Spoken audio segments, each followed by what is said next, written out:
네, 우리 서로 바라보시면서 인사합시다. 사랑합니다. 축복합니다. 사랑합니다. 축복합니다. 네, 오늘 또 예배를 통해서 하나님께서 우리에게 주실 그 은혜를 우리가 기억하며 나갔으면 좋겠습니다. 우리 지난주에 불렀던 그날의 온 열방이 일어나 함께 찬양하며 하나님 예배 가운데 함께하여 주시옵소서. 우리의 눈을 열어서 이곳에서 하나님 나라를 보게 하여 주시옵소서. 그런 고백으로 함께 나아가도록 하겠습니다.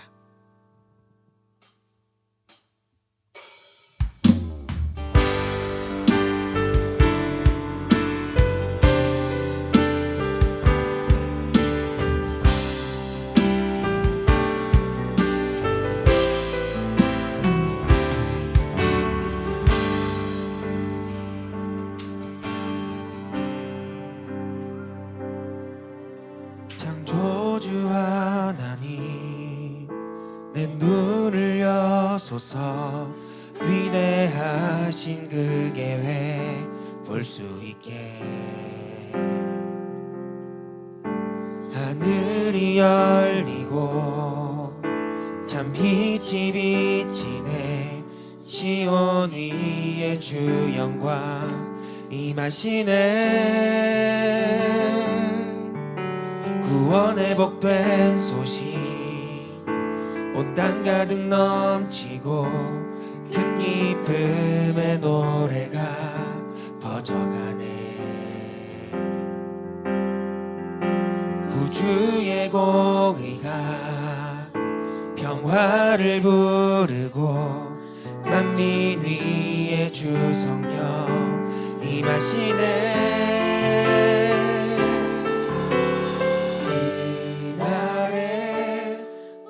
열방이 일어나 주의 이름 높이며 찬양하리. 외치세 왕의 왕 예수께 할렐루야. 주께 영광 영원 무궁히.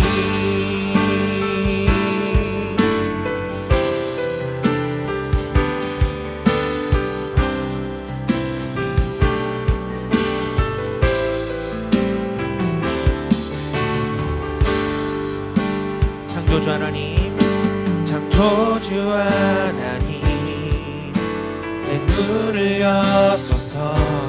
위대하신 그 계획 볼 수 있게. 하늘이 열리고 참 빛이 비치네. 시온 위에 주 영광 임하시네. 구원의 복된 소식 온 땅 가득 넘치고 큰 기쁨의 노래가 퍼져가네. 구주의 공의가 나를 부르고 만민 위에 주 성령 임하시네.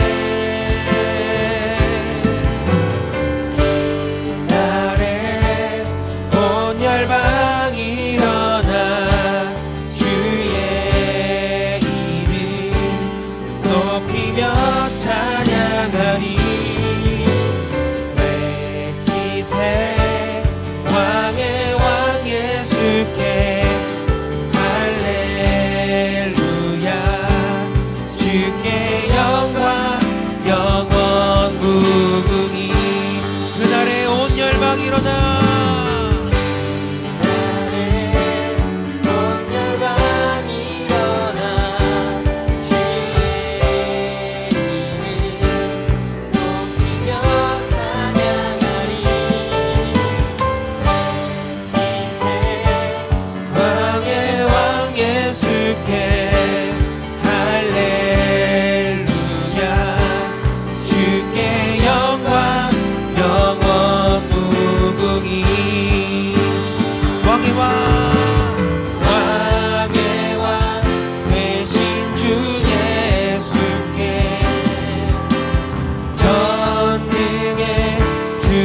대신 예수께 사망을 이기신 어린 양께 모든 영광 주께 돌리세.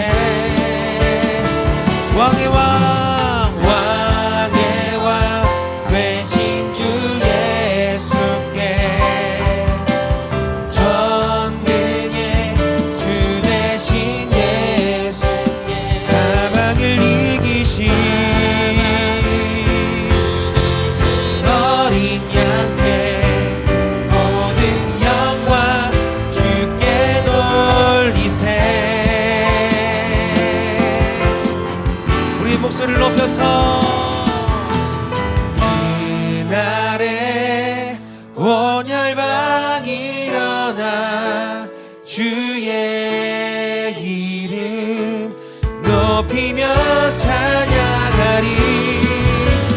외치세 왕의 왕 예수께 할렐루야 주께 영광 영원히 아멘. 그날에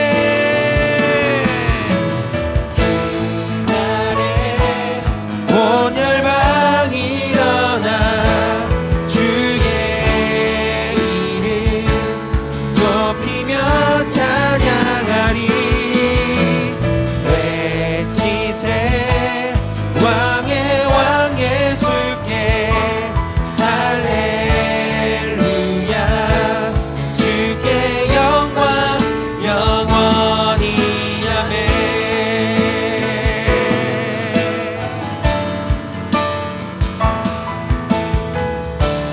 주께 영광 주께 영광 영원히 아멘.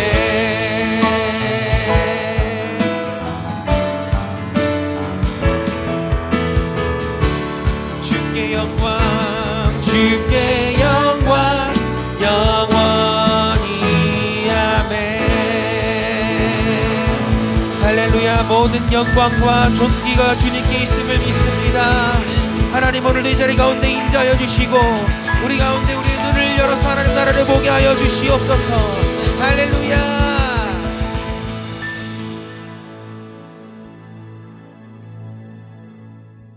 우리 힘차게 박수하시면서 우리의 부활의 주 되신 그 독생자 예수님을 함께 찬양했으면 좋겠습니다.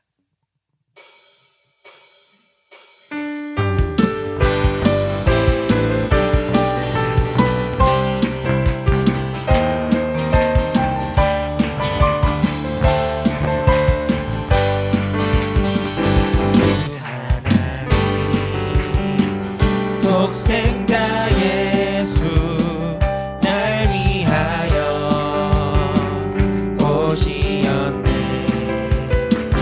내 모든 죄 다 사하시고 죽음에서 부활하신 나의 구세주. 한 번 더 주 하나님 주 하나님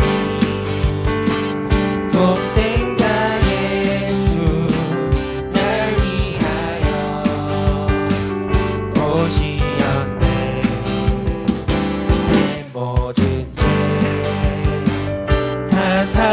사하시고 죽음에서 부활하신 나의 구세주. 살아계신 주 나의 참된 소망 걱정 근심 전혀 없네. 사랑의 주 내 갈 길 인도하니 내 모든 삶의 기쁨 늘 충만하네. 주 안에서 거듭난 생명 도우시는 주의 사랑 그 기쁨과 확신 가지고 예수님의 도우심을 믿으며 살리. 살아계신 주 나의 참된 소망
충만하네. 살아계신 주 살아계신 주 나의 참된 소망 걱정 근심 전혀 없네. 사랑의 주내 갈 길 인도하니 내 모든 삶의 기쁨 늘 충만하네. 사랑의 주 사랑의 주내 갈 길 인도하니 내 모든 삶의 기쁨 늘 충만하네. 내 모든 삶의 기쁨 늘 충만하네. 할렐루야. 우리가 살아계신 그 주님으로 인하여서 우리의 삶의 기쁨과 평안이 충만할 줄 믿습니다. 할렐루야.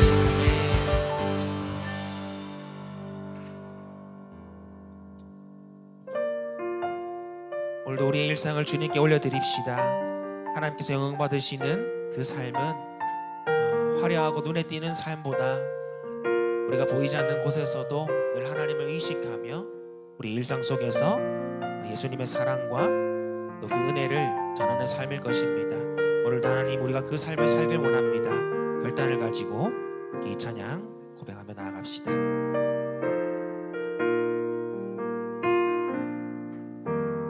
나를 보내사 서게 하신 곳 가장 귀한 곳이 바로 이곳이라. 내게 주신 곳 광야와 같아도 믿음과 소망 가지고 최선을 다하리. 나의 작은 삶 주께 드릴 때 나의 삶을 통해 주 영광 받으리. 내게 맡기신 가장 귀한 이곳 감사와 순종으로 오늘을 살리라. 나의 일상을 통해 하나님께 영광을, 나의 일상을 통해 생명의 복음을 내게 맡기신 이곳 나를 부르신 곳에 하나님의 나라가 이루어지길 원합니다. 우리 자매들이 먼저 고백합시다.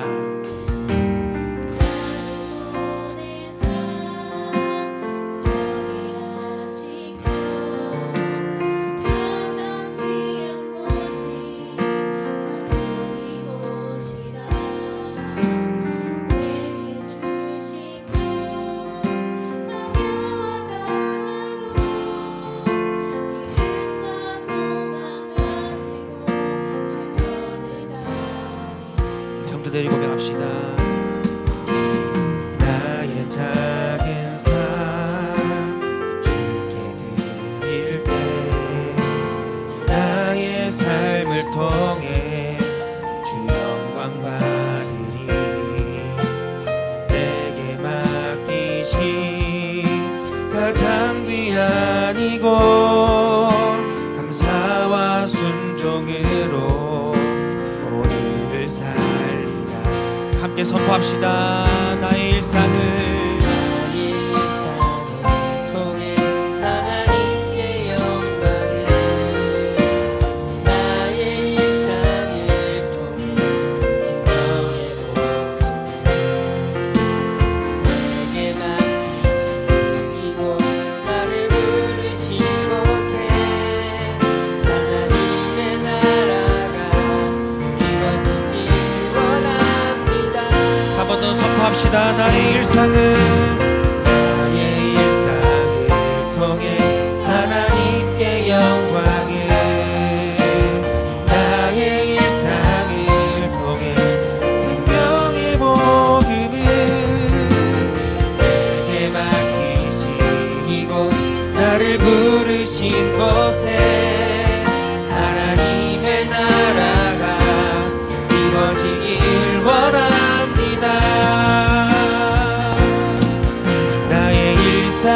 통해 주의 나라 이루소서. 할렐루야. 내게 맡기신 이곳에서 주님의 나라를 이루길 원합니다. 할렐루야.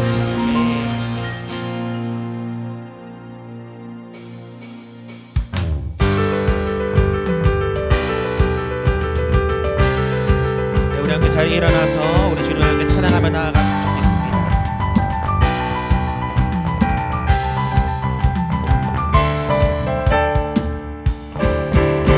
나의 노래로 주님의 성전을 드리 높임을 받으소서.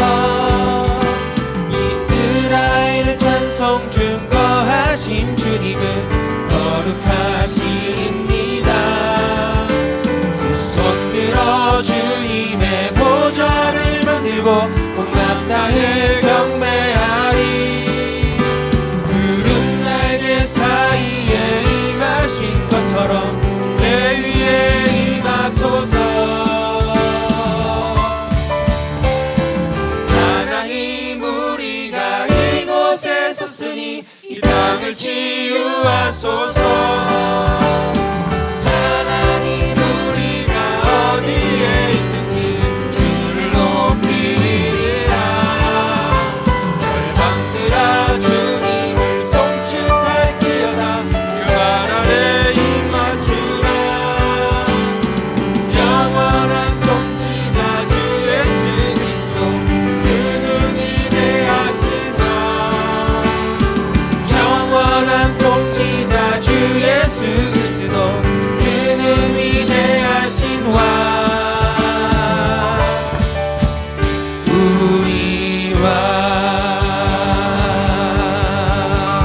할렐루야. 우리 왕 되신 하나님께 박수로 영광 돌립니다. 할렐루야. 이 시간 기도로 예배 자리에 나아가겠습니다. 먼저 하나님께서 이곳에 임재하여 주시고 또 우리가 드리는 예배를 하나님 기쁘게 받아 주시옵소서. 하나님의 영으로 충만케 하여 주시옵소서. 위에서 기도하시고, 둘째로는 여러분 힘으로 해결할 수 없는 일들을 또 하나님께서 들으시고 응답해 주시겠다고 약속하십니다. 오늘도 우리 힘으로도 능으로도 아니 되는 일들이 여호와의 영으로 말미암아 되도록 하나님 앞에 도움을 요청할 수 있기를 바랍니다. 한 가지 더 기도할 것은 이 겨울에 우리 다음 세대들 하나님께서 이들을 우리에게 붙여주셨사오니 이들이 실력이 자라게 하시고 또 믿음이 자라게 하여 주셔서 이 땅을 이끌어갈 수 있는 타고난 리더로 성장하도록 우리 다음 세대를 위해서 같이 기도하도록 하겠습니다. 이러한 제목들 가지고 같이 기도하겠습니다. 참 좋으신 하나님 아버지 은혜 감사합니다. 하나님께서 우리에게 은혜를 베풀어 주셔서 오늘 또 하나님을 예배하는 자리로 인도하여 주시니 감사를 드립니다. 우리가 드리는 예배를 하나님께서 기쁘게 받아 주시옵소서. 온전히 하나님께 영광을 돌려오니 하나님이 예배를 흠량하여 주시고 우리에게는 한량없는 하나님의 은혜를 베풀어 주시옵기를 주여 간절히 바라고 원합니다. 겸손히 하나님 앞에 나아갑니다. 주여 우리를 불쌍히 여겨 주시옵소서. 우리 힘으로 해결할 수 없는 일들이 여전히 있음을 고백을 합니다. 아버지 하나님, 건강의 문제나 재정의 문제나 자녀의 문제나 진로의 문제, 아버지 하나님, 이 모든 것들을 하나님 앞에 올려드립니다. 하나님, 우리 힘으로 능으로도 아니 되는 일들이 여호와의 신으로 말미암아 된다고 하셨사오니 큰 산과 같은 이 문제가 우리 앞에서 평지가 되어지는 역사가 있게 하여 주시옵소서. 아버지 하나님, 우리 다음 세대를 위해서 기도합니다. 우리 다음 세대들이 믿음의 세대로 거듭나게 하여 주시고 성경적인 가치관을 가지고 세상 가운데서 승리하게 하여 주시옵소서. 아버지 하나님, 우리 다음 세대들이 실력이 자라게 하시고 믿음이 자라게 하여 주셔서 신실하고 정직하고 실력 있는 그리스도인으로 성장하여 이 세상을 이끌어갈 탁월한 이도로 성장하도록 하나님께서 은혜 베풀어 주시옵기를 주여 간절히 바라고 원합니다. 오늘도 겸손히 하나님께 집중합니다. 우리가 하나님께 집중할 때 하나님 우리를 생각하여 주셔서 우리의 삶의 모든 문제들이 해결되어지는 것들을 경험하게 하여 주시옵소서. 수고하고 무거운 짐진 자들아 다 내게로 오라. 내가 너희를 쉬게 하리라. 하나님 아버지 안에 감사합니다. 오늘도 수고하고 무거운 짐을 지고 가는 우리를 초청하여 주셔서 세상이 줄 수 없는 그 평안과 안식을 허락해 주시니 감사를 드립니다. 예배드리는 이 시간이 우리의 영과 혼과 육이 하나님께서 주시는 그 쉼으로 말미암아 진정한 안식을 누리게 하여 주시옵소서. 오직 하나님께만 집중하며 나아갑니다. 하나님이 영광 받아 주옵시고 우리에게는 한량없는 하나님의 은혜가 충만한 시간 되게 하여 주시옵소서. 그래야해서 우리의 삶의 고단한 문제들이 하나님의 은혜 가운데 온전히 해결되어짐을 경험하게 하여 주시옵소서. 특별히 우리 다음 세대를 기억하여 주시고 이 아이들이 정직하고 신실하고 실력 있는 그리스도인으로 세상을 리더하는 타고난 리더로 성장하도록 하나님께서 복의 복을 더하여 주시옵소서. 감사드리며 거룩하신 예수님 이름으로 기도드리옵나이다. 아멘. 이 시간은 우리 신앙을 사도신경으로 고백하겠습니다. 주문이 되지 않도록 질문할 때 여러분 신앙을 고백할 수 있기를 바랍니다. 여러분들은 누구를 믿습니까? 나는 전능하신 아버지 하나님 천지의 창조주를 믿습니다. 여러분들은 누구를 믿습니까? 나는 그의 유일하신 아들 우리 주 예수 그리스도를 믿습니다. 그는 성령으로 잉태되어 동정녀 마리아에게서 나시고 본디오 빌라도에게 고난을 받아 십자가에 못 박혀 죽으시고 장사된 지 사흘 만에 죽은 자 가운데서 다시 살아나셨으며 하늘에 오르시어 전능하신 아버지 하나님 우편에 앉아 계시다가 거기로부터 살아있는 자와 죽은 자를 심판하러 오십니다. 여러분들은 누구를 믿습니까? 나는 성령을 믿으며 거룩한 공교회와 성도의 교제와 죄를 용서받는 것과 몸의 부활과 영생을 믿습니다. 아멘. 자리에 앉아서 찬송가 492장 찬양 드리겠습니다. 우리 1절, 2절 하고 간주 후에 4절 찬양하겠습니다.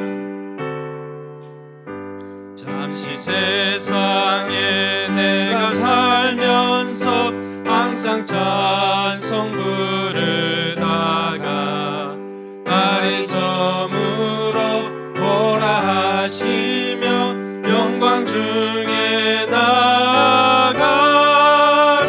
열린 천국문 내가 들어가 세상 짐을 내려놓고 빛난 면류관 받아 쓰고서 주와 함께 길이 살리.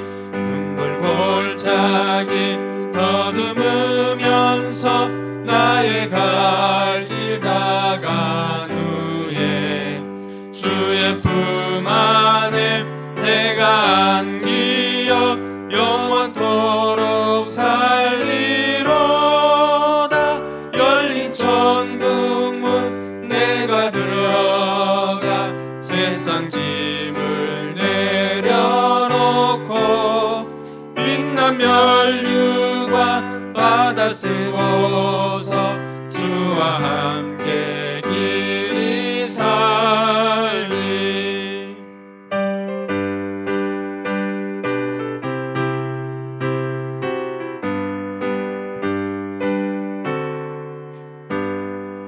한숨 가시고 죽음 없는 날 사모하며 기다리니 내가 그리던 주를 배울 때 나의 기쁨 넘치리라. 열린 천국문 내가 들어가 세상 짐을 내려놓고 빛난 면류관 받아 쓰고서 주와 함께 길이 살리.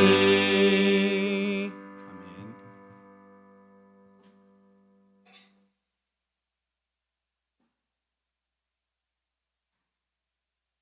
사랑과 은혜가 풍성하신 하나님 아버지, 오늘도 주님의 은혜 가운데 주일 예배의 자리로 불러주시니 감사드립니다.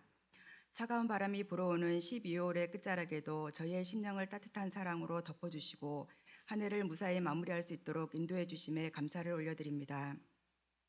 하나님, 지나온 한 해를 돌아볼 때 감사해야 할 일보다 원망했던 순간이 더 많았음을 고백합니다. 주님께서 베풀어 주신 은혜는 당연히 여기고 작은 불편에도 쉽게 낙심했던 우리의 연약함을 이 시간 주님 앞에 내려놓습니다. 바쁘다는 이유로 기도를 미루고 피곤하다는 이유로 말씀을 소홀히 여겼던 제 일을 용서하여 주시옵소서. 다시금 우리의 마음을 정결하게 하여 주시고 회개의 기도 가운데 주님 앞에 바로 서게 하여 주옵소서. 마음의 교만을 내려놓고 믿음의 본질로 돌아가는 시간이 되게 하여 주시며 우리의 삶을 통해 주님의 영광이 나타나게 하여 주옵소서. 이 나라와 이 민족을 위해 기도합니다. 지도자들에게 하나님의 지혜와 능력을 더하여 주사 그리스도의 사랑으로 서로 협력하며 국민들을 위해 헌신하는 지도자들이 되게 하옵소서. 성장하고 발전하는 나라가 되어 세계와 열방을 품고 기도하며 복음 전하는 나라 되게 하옵소서. 우리 교회를 위해 기도합니다. 올 한 해도 우리 교회를 통해 많은 영혼들이 위로를 얻고 말씀이 선포되게 하심에 감사드립니다. 세상과 타협하지 않고 진리 위에 바로 서는 교회 되게 하여 주옵소서. 교회의 모든 사역 위에 기름 부어 주시고 하나님께서 기뻐하시는 열매가 풍성하게 맺히게 하여 주옵소서. 다음 세대를 위해 기도합니다. 유아부터 청년까지 모든 아이들과 청년들이 하나님을 인격적으로 만나게 하시고 예배를 사랑하며 주님의 말씀 위에 굳건히 믿음을 세우게 하여 주옵소서. 세상의 유혹에 흔들리지 않게 하시고 주님의 뜻을 따라 사는 주님의 자녀로 자라게 하여 주옵소서. 그들을 양육하는 교사들에게도 지혜와 인내를 주시고 기쁨으로 섬기게 하여 주옵소서. 예배를 위해 기도합니다. 말씀을 전하시는 목사님께 영육간의 강건함을 허락하여 주시고 성령의 능력을 더하여 주사 말씀이 저희 심령에 깊이 새겨져 모든 성도들이 삶으로 순종하게 하여 주옵소서. 선포되는 말씀을 통하여 육신의 질병이 치유되고 마음의 평안을 얻으며 연약한 자들에게 힘과 소망을 더하여 주시기를 간구합니다. 두 분 목사님 가정에 주님께서 주신 은혜가 넘쳐나게 하시고 평안과 기쁨이 넘치는 가정 되게 도와주옵소서.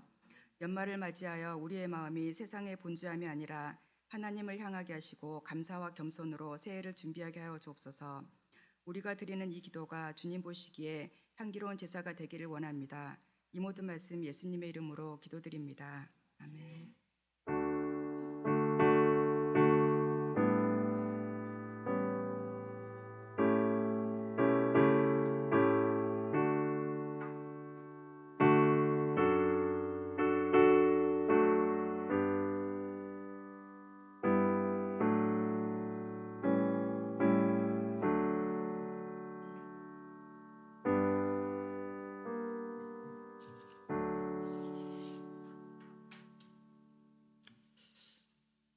이 시간에는 주님과 함께하는 이 고요한 시간 찬양하며 준비한 예물 봉헌하겠습니다.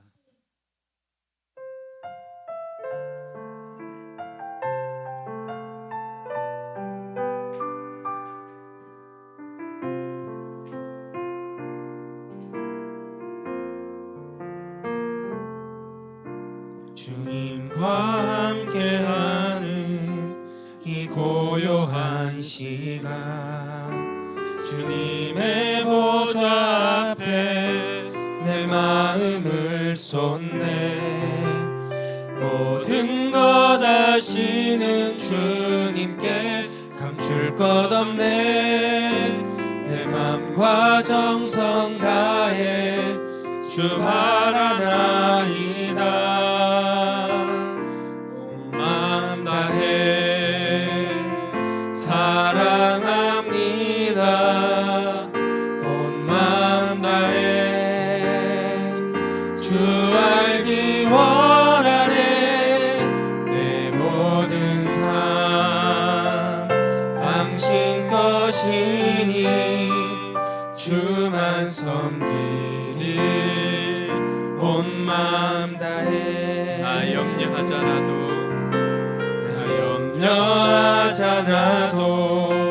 내 쓸 것 아시니 나 오직 주의 얼굴 구하게 하소서 다 이해할 수 없을 때라도 감사하며 날마다 순종하며 주 따르오리라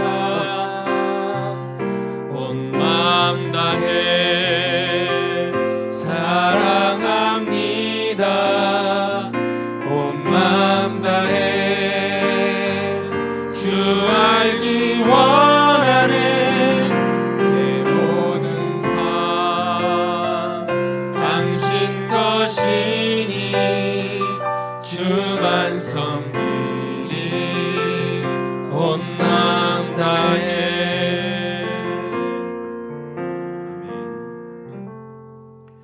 드린 예물을 위해서 기도하겠습니다. 좋으신 아버지 하나님, 은혜 감사합니다. 우리에게 베풀어 주신 모든 것이 하나님께로부터 온 것임을 고백하며 이 시간 우리의 물질을 담아서 우리의 신앙과 함께 하나님 앞에 올려드리오니 하나님 기쁘게 받아 주시옵소서. 11조를 드리는 이들 하나님께서 저들의 삶에 물질의 복을 다하여 주시고 들어가도 나가도 복이 되게 하여 주시옵소서. 물질로 사는 것이 아니라 하나님으로 사는 것임을 고백하며 그 물질에 저들의 믿음까지 담아서 올려드리오니 하나님 기쁘게 받아 주시옵소서. 이삭이 농사하여 그의 100배의 결실을 거두어 마침내 부자가 되었던 것처럼 저들도 하나님 나라의 큰 부자가 되어서 하나님 나라를 위해서 또 아브라함처럼 또 이삭처럼 야곱처럼 쓰임받게 하여 주시옵기를 주여 간절히 바라고 원합니다. 감사의 물로 하나님 앞에 드리는 이들 기억하여 주시고 삶에 더욱더 감사가 넘쳐나게 하여 주시옵소서. 삶의 작은 것이라도 당연한 것이 아니라 하나님 베풀어 주신 은혜인 것을 고백하며 감사로 표현할 줄 아는 우리 성도들 되게 하여 주시옵소서. 내게 없는 것, 작은 것, 불편한 것 원망하며 사는 것이 아니라 그리 아니하실지라도 합력하여 선을 이루실 하나님으로 말미암아 더욱 감사하는 우리 성도들 되게 하여 주시옵소서. 아버지 하나님, 자녀들을 위해서 하나님 나라에 또 믿음으로 심는 이들 있사오니 하나님 심는 대로 거두어 드리는 복이 저들 가운데 있게 하여 주시옵소서. 저들의 믿음대로 자녀들이 하나님 나라의 귀한 일꾼으로 쓰임받게 하여 주시옵소서. 하나님의 선한 도구로 하나님 나라 확장을 위하여서 귀하게 쓰임받게 하여 주시옵소서. 주일 예물과 선교 예물을 하나님 앞에 올려드립니다. 하나님께서 기쁘게 받아 주시옵소서. 예물이 쓰이는 곳마다 영혼 구원의 역사가 일어나게 하여 주시옵소서. 우리 교회도 2025년 결산을 잘 하게 해주시고 또 내년 예산도 은혜 가운데 잘 세울 수 있도록 하나님께서 도와주시옵소서. 아버지 하나님, 우리 교회도 하나님 나라를 위해서 마음껏 사용할 수 있도록 하나님께서 풍성하게 공급하여 주시옵소서. 감사드리며 거룩하신 예수님 이름으로 축복하며 기도드리옵나이다. 아멘. 오늘은 2025년 우리 12월 또 성찬을 합니다. 한 해를 또 하나님 은혜 가운데 우리가 또 보내었는데 이 성찬을 통하여서 또 하나님의 은혜를 더욱더 경험할 수 있기를 바랍니다. 먼저 우리 찬송가 150장 1절 찬양하도록 하겠습니다.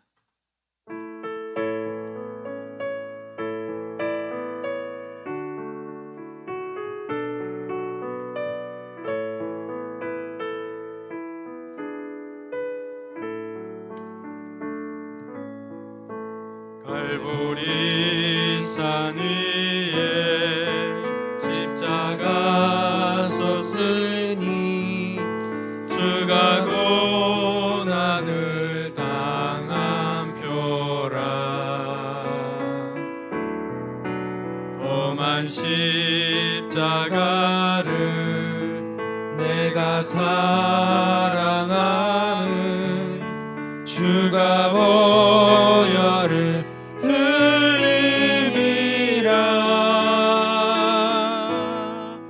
최후 승리를 얻기까지 주의 십자가 사랑하리. 빛난 면류관 받기까지 험한 십자가 붙들겠네.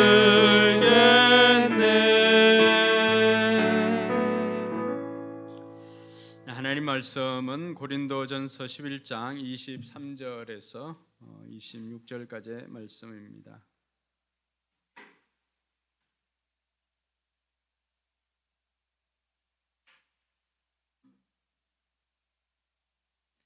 네, 제가 봉독하도록 하겠습니다. 내가 여러분에게 전해 준 것은 주님으로부터 전해 받은 것입니다. 곧 주 예수께서 잡히시던 밤에 빵을 들어서 감사를 드리신 다음에 떼시고 말씀하셨습니다. 이것은 너희를 위하는 내 몸이다. 이것을 행하여 나를 기억하여라. 식후에 잔도 이와 같이 하시고서 말씀하셨습니다. 이 잔은 내 피로 세운 새 언약이다. 너희가 마실 때마다 이것을 행하여 나를 기억하여라.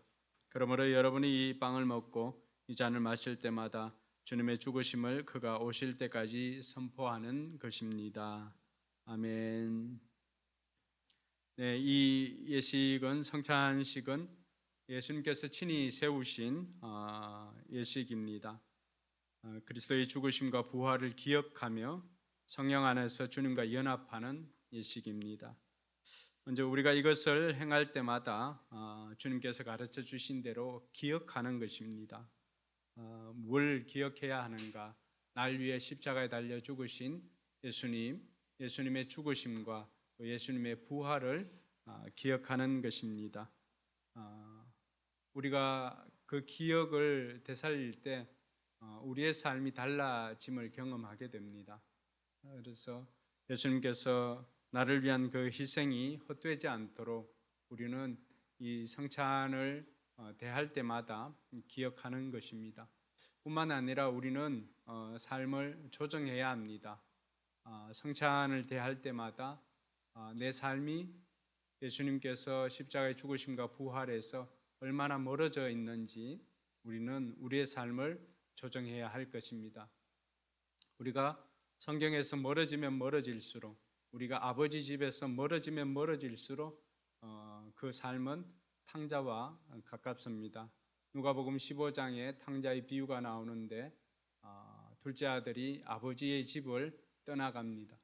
아버지의 집을 떠나갔을 때 아버지의 집과 물리적인 거리뿐만이 아니라 심리적인 거리가 멀어지면 멀어질수록 그의 삶은 피폐해질 수밖에 없었던 것입니다. 결국에는 바닥에 바닥을 쳤고 손대지 말아야 할 그러한 것들을 손대면서 살아갔던 것을 봅니다. 그래서 그 순간에 우리가 얼마나 멀어졌는지를 점검하고 이 시간을 통해서 우리의 삶을 조정해야 하는 것입니다. 그 순간에 둘째 아들이 기억한 것은 내 아버지의 집은 이렇지 않았다는 것입니다. 내 아버지의 집은 늘 풍족하였다라고 하는 것입니다. 이 아들이 살 수가 있었던 것은 그 순간에 삶을 조정하기 위해서 하나님께로 돌이켰다라고 하는 것입니다. 우리가 마음으로만 생각하는 것이 아니라 그 마음으로 생각한 것을 돌이키는 것입니다. 이것을 우리가 기독교 용어로 하면은 회개라고 그렇게 표현을 합니다. 회개는 후회와는 다른 것입니다. 후회는 나의 삶을 잘못된 것이다라고 슬퍼하는 것입니다. 그걸로 끝인 것입니다. 삶의 변화가 일어나지 않는 것은 그냥 슬퍼하고 마는 것입니다. 그러나 회개는 내 자신의 삶을 슬퍼하고 그리고 내 자신의 삶을 돌이켜서 행동을 바꾸는 것입니다. 그때 변화가 일어나는 것이죠. 그래서 우리가 이 성찬을 대할 때마다 우리의 삶을 조정할 뿐만이 아니라 우리의 삶을 하나님께로 더 가까이 나아와야 할 것입니다. 그래서 매번 우리가 매달 하는 이 성찬이야말로 이 듣는 설교보다도 훨씬 더 강력한 보이는 설교가 바로 이것입니다. 우리가 십자가를 바라볼 때마다 그런 마음이 있는 것처럼 성찬을 참여할 때마다 주님께서 날 위해 십자가에 죽으시고 나에게 영원한 생명을 주시기 위해서 사흘 만에 다시 살아나셨지라고 하는 것을 기억하고 그리고 내 삶이 얼마나 주님께로부터 멀어졌는지를 기억하고 그 멀어진 삶에서 다시금 내가 주님께로 가까이 나아가야지 결단하는 시간이 이 시간이 되어야 할 것입니다. 그래서 이 성찬을 통해서 우리가 또 한 가지 기억할 것은 주님께서는 이 성찬을 통해서 우리에게 새로운 힘을 주신다는 것입니다. 우리가 새롭게 살아갈 힘과 능력이 우리가 성찬에 동참함으로 얻게 되는 것입니다. 그래서 주님께서 우리에게 새 힘을 주시면은 우리는 죄를 이길 수 있는 힘을 얻게 되는 것입니다. 죄를 대적하게 되고요. 모든 고난에서 견딜 힘을 얻게 되고 또 우리를 굳세게 하시고 그리스도인으로서 책임을 다하며 살아갈 수 있도록 능력을 공급받는 시간이 바로 이 성찬 예식입니다. 이 예식은 세례받은 성도들이 참여할 수가 있고요. 떡과 잔을 함께 나누는데 우리는 떡을 하지 않고 또 빵으로 이렇게 합니다. 전에는 빵을 이렇게 찢어서 주님의 몸이 찢어짐처럼 찢어서 이렇게 하다가 또 그 업체가 또 문을 닫아가지고 결국에는 또 기존의 업체를 했는데 오늘은 여러분들을 위해서 좀 고단백으로 좀 준비를 해봤습니다. 그래서 한번 경험을 해보시고요. 성찬에 참여할 때도 양심의 가책을 받거나 또 주의 몸인 교회를 향해서 그리낌이 있는 자들은 이 떡과 잔을 받는 일에는 주의를 해야 할 것입니다. 기도하겠습니다. 자비로우신 하나님 아버지, 영광과 존귀와 감사와 찬송을 하나님께 올려드립니다. 예수 그리스도의 은혜로 죄와 사망에서 구속함을 입은 저희가 하나님의 사랑과 그리스도의 은혜를 기억하면서 이 거룩한 예식에 참여하고자 합니다. 이 시간을 통해서 성령님께서 임재하여 주셔서 이 거룩한 성찬식에 참여하는 모든 성도들이 깊은 은혜의 역사를 일으켜 주시옵소서. 무엇보다도 우리의 삶을 다시금 조정하는 시간을 갖게 하여 주시옵소서. 주님께로부터 멀어졌던 것을 다시금 좌표를 정확하게 지정을 하고 주님께로 돌아와서 주님과 함께 동행하는 삶을 살아가게 하여 주시옵소서. 이 성찬에 참여함으로 주님 주시는 그 능력을 힘입는 복된 시간 되게 하여 주시고 예수님의 고난과 죽으심과 부활과 승리를 체험하는 복된 시간 되게 하여 주시옵소서. 새 힘을 얻고 세상 가운데 승리하는 삶을 살아가게 하여 주시옵소서. 감사드리며 거룩하신 예수님 이름으로 기도드리옵나이다. 아멘. 네, 이제 분병하도록 하겠습니다.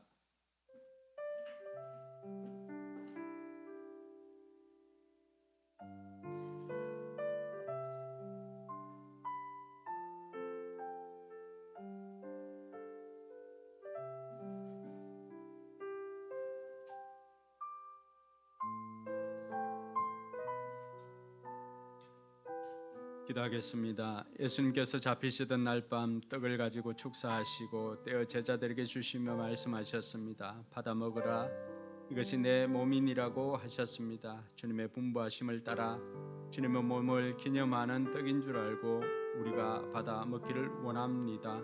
이 시간 성령님 함께하여 주시옵소서. 예수님 이름으로 기도드리옵나이다. 아멘. 세례받고 또 입교하신 분들은 앞에 나와서 참여해 주시기 바랍니다.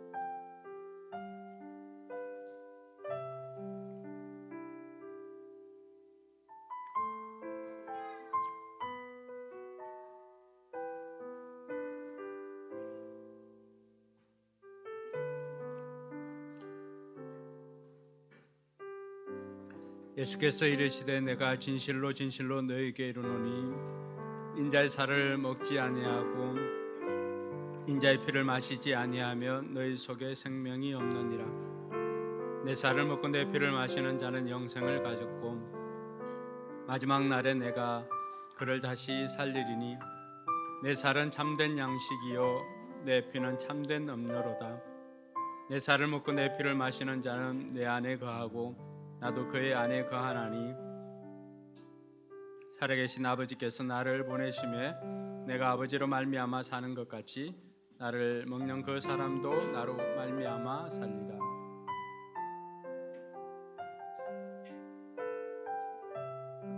세례 받으시고 입교하신 분 중에 빵을 받지 못한 분 있으면 손을 들어 표를 내주시기 바랍니다.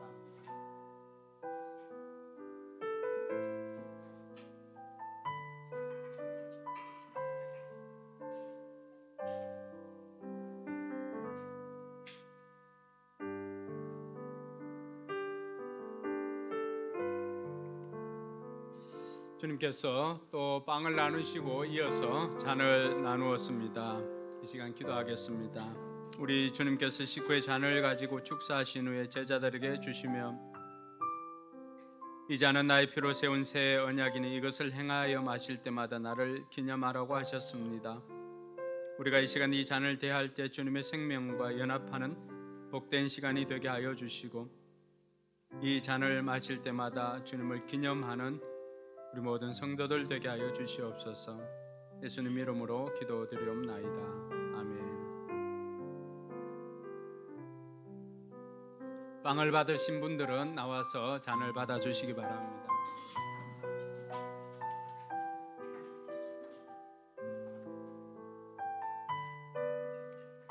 나는 포도나무여 너희는 가지라. 그가 내 안에 내가 그 안에 거하면 사람이 열매를 많이 맺나니 나를 떠나서는 너희가 아무것도 할 수 없습니다. 사람이 내 안에 거하지 아니하면 가지처럼 밖에 버려져 마르나니 사람들이 그것을 모아다가 불에 던져 사르느니라. 너희가 내 안에 거하고 내 말이 너희 안에 거하면 무엇이든지 원하는 대로 구하라. 그래하면 이루리라. 너희가 열매를 많이 맺으면 내 아버지께서 영광을 받으실 것이요 너희는 내 제자가 되리라. 아버지께서 나를 사랑하신 것 같이 나도 너희를 사랑하였으니 나의 사랑 안에 거하라. 내가 아버지의 계명을 지켜 그의 사랑 안에 거하는 것 같이 너희도 내 계명을 지키면 내 사랑 안에 거하리라. 내가 이것을 너희에게 이름은 내 기쁨이 너희 안에 있어 너희 기쁨을 충만하게 하려 함이라. 내 계명은 곧 내가 너희를 사랑한 것 같이 너희도 서로 사랑하라 하는 이것이니라. 만일 너희 속에 하나님의 영이 거하시면 너희가 육신에 있지 아니하고 영에 있나니 누구든지 그리스도의 영이 없으면 그리스도의 사람이 아니라. 또 그리스도께서 너희 안에 계시면 몸은 죄로 말미암아 죽은 것이나 영은 의로 말미암아 살아있는 것이니라. 예수를 죽은 자 가운데서 살리신 내 영이 너희 안에 거하시면 그리스도 예수를 죽은 자 가운데서 살리신 이가 너희 안에 거하시는 그의 영으로 말미암아 너희 죽을 몸도 살리시리라.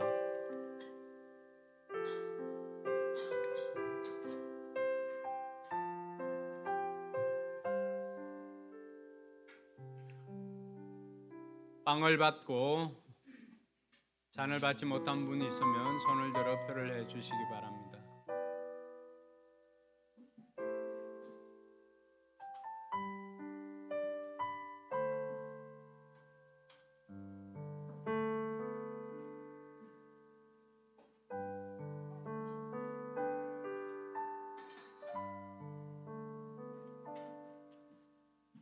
우리 주님께서는 만찬을 마치시고 난 다음에 찬미함의 감람산으로 올라갔다라고 하였습니다. 우리 찬송가 150장 4절 찬양하도록 하겠습니다.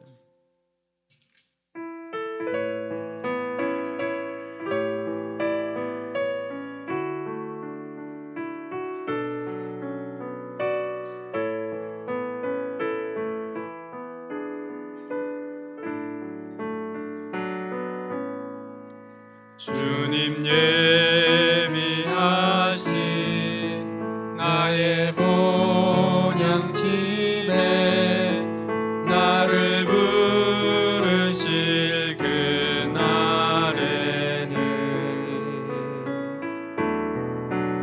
영광 중에 계신 우리 주와 함께 내가 죽도록 주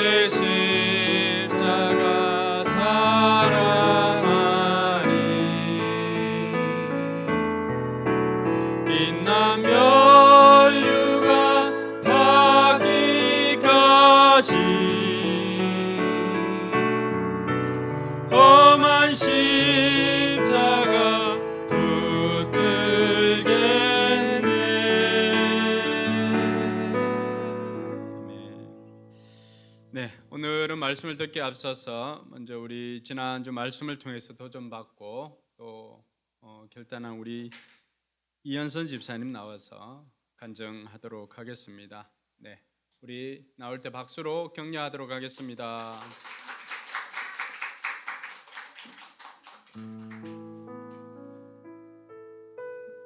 안녕하세요. 저는 볼리비아 목장 이은선입니다. 저번 주일 저희 가족은 헌신대에서 하나님의 권위를 인정하는 일상을 살기로 결단하고 월요일을 즐겁게 맞이하였습니다.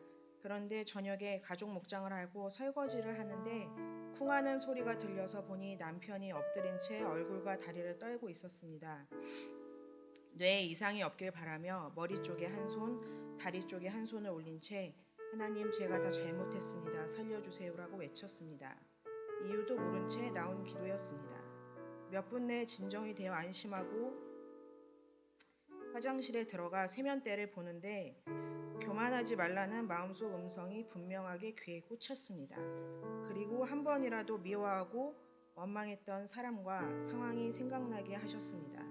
남편이 경계하는 모습도 충격적이었는데 교만함이 죄라는 명확한 정의가 인식되는 순간 두려움이 온몸을 휘감는 느낌이었습니다. 이렇게 하나님이 두려운 적이 없었고 하나님께 죄송한 적이 없었던 것 같습니다. 숨을 못 쉬게 하고 심장을 벌렁거리게 만드는 두려움은 사람을 죽이는 지옥 같지만 하나님의 권위를 인정했을 때 느끼는 두려움은 안진뱅이가 일어나고 눈먼 자가 보게 되는 평안한 천국이 아닐까 생각했습니다. 화요일에는 내내 눈물만 나와 가족이 합심하여 회개와 감사 기도를 드리며 이제부터 우리 가족은 하나님의 권위를 인정하는 삶을 살 것임을 예수 그리스도의 이름으로 선포했습니다. 그리고 수요일에는 친정 엄마께 전화를 걸었습니다. 그동안 나의 상처에만 집중하여 철없이 미워하고 원망했던 것 죄송합니다. 엄마의 기도 덕분에 지금까지 잘 성장한 것 감사합니다. 그 기도대로 살아낼게요, 사랑해요라는 저의 고백이 너무 고맙다고 말씀해 주셨습니다. 하나님을 경외하는 것이 얼마나 축복인지 알고 나니 가정과 학교, 교회를 바라보는 시선이 달라졌습니다. 새로 태어난 것 같은 기분입니다. 제일 감사한 것은 요리하고 운동하고 빨래하고 청소하고 양육하고 직장에 나가 최선을 다해 아이들을 가르치며 예배로 힘을 얻고 교사로 섬기는 것이 하나님의 권위 아래 누리는 행복이라는 것을 알게 된 것입니다. 방문을 쾅 닫고 들어가 베개 얼굴을 묻고 소리 없는 악을 내지르거나 책상에 앉아 연필을 부러뜨리고 그것으로도 분이 안 풀리면 스스로를 아프게 했던 사춘기 소녀는 중년이 되어서 하나님을 알고 돌아왔습니다. 숨어서 분노하고 미워했던 교만의 현장에 계셨던 하나님은 무법자로 살았을 때도 떠나지 않으셨고 그 크신 사랑을 의심하며 비아냥거렸을 때도 안아주셨고 뻔뻔하게 매달리며 떼쓰는 기도를 듣고 살려주셨습니다. 헌신대에서 드렸던 기도를 기억해 주시고 쓰러진 남편을 두고 드린 기도에 응답해 주신 하나님께 감사드립니다. 교만하면 은선이 너를 쓸 수 없다는 경고의 말씀을 가슴에 새기며 하나님만 경외하는 삶을 살기로 결단합니다. 사랑의 하나님께 감사드리며 이상 간증을 마치겠습니다. 감사합니다.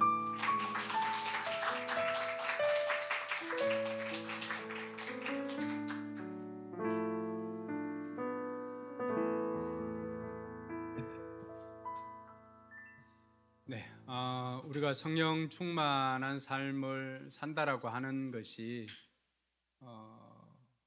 질병이 낫거나 또 이런 것만 있는 것이 아니라 내 힘으로 할 수 없는 것들을 하게 만드는 힘, 그러니까 상처를 극복하고 또 용서할 수 없는 사람들을 용서하고 이렇게 하는 힘이 성령 충만함의 열매라고 할 수가 있습니다. 그래서 아주 중요한 그 고백을 해줬는데요. 우린 다 자기 중심적이다 보니까 내 상처에만 집중할 때가 많습니다.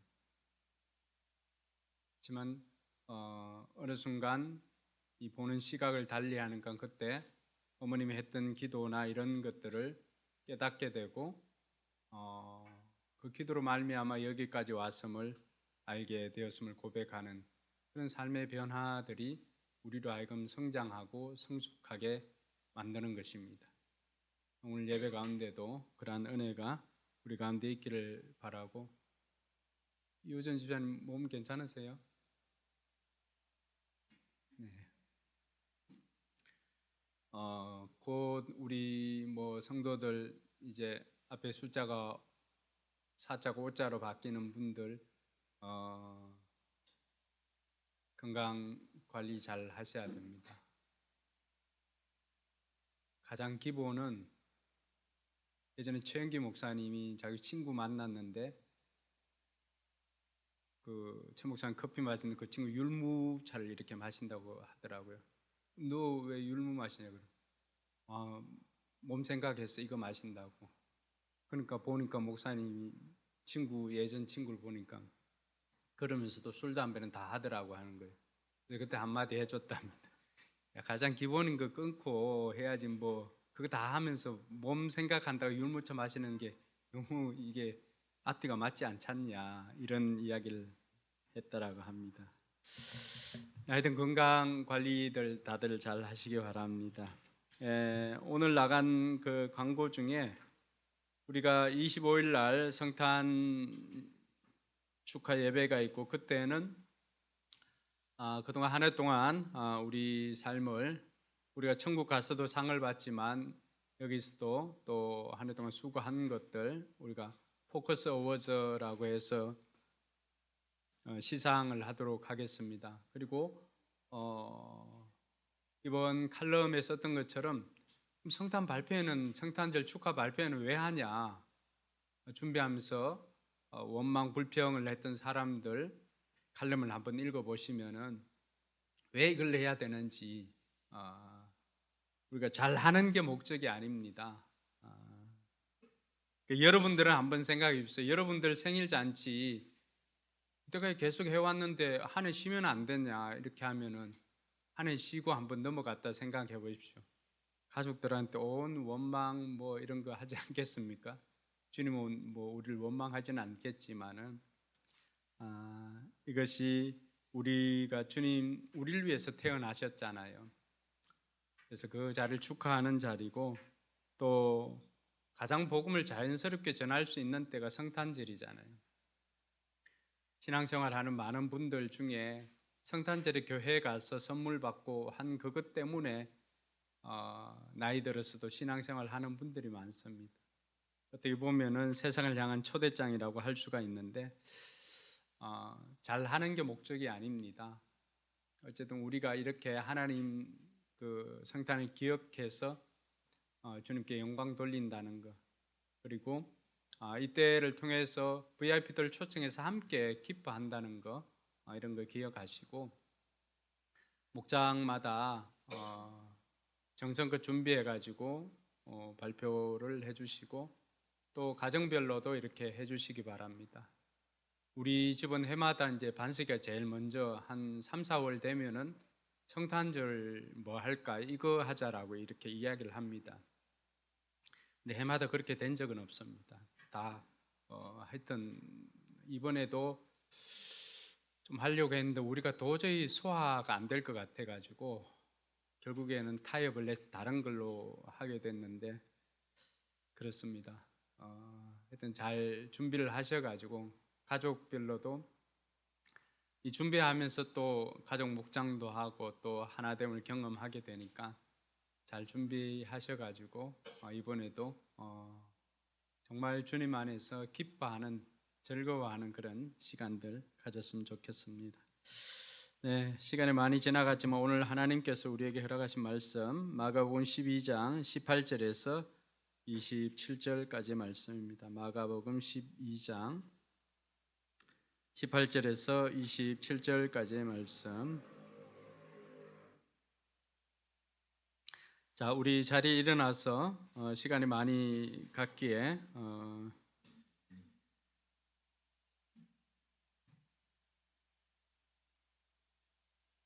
24절부터 27절까지만 한번 읽겠습니다. 24절에서 27절까지. 네. 같이 읽습니다. 예수께서 그들에게 말씀하셨다. 너희는 성경도 모르고 하나님의 능력도 모르니까 잘못 생각하는 것이 아니냐. 사람이 죽은 사람들 가운데서 살아날 때에는 장가도 가지 않고 시집도 가지 않고 하늘에 있는 천사들과 같다. 죽은 사람들이 살아나는 일에 관해서는 모세의 책에 떨기나무 이야기가 나오는 대목에서 하나님께서 모세에게 어떻게 말씀하셨는지를 너는 읽어보지 못하였느냐. 하나님께서는 모세에게 말씀하시기를 나는 아브라함의 하나님이요 이삭의 하나님이요 야곱의 하나님이다 하시지 않으셨느냐. 하나님은 죽은 사람들의 하나님이 아니라 살아있는 사람들의 하나님이시다. 너희는 생각을 크게 잘못하고 있다. 아멘. 네, 앞뒤 좌우로 5분씩 손잡아주면서 하늘 복 많이 받으세요. 손잡아주면서 하늘 복 많이 받으세요.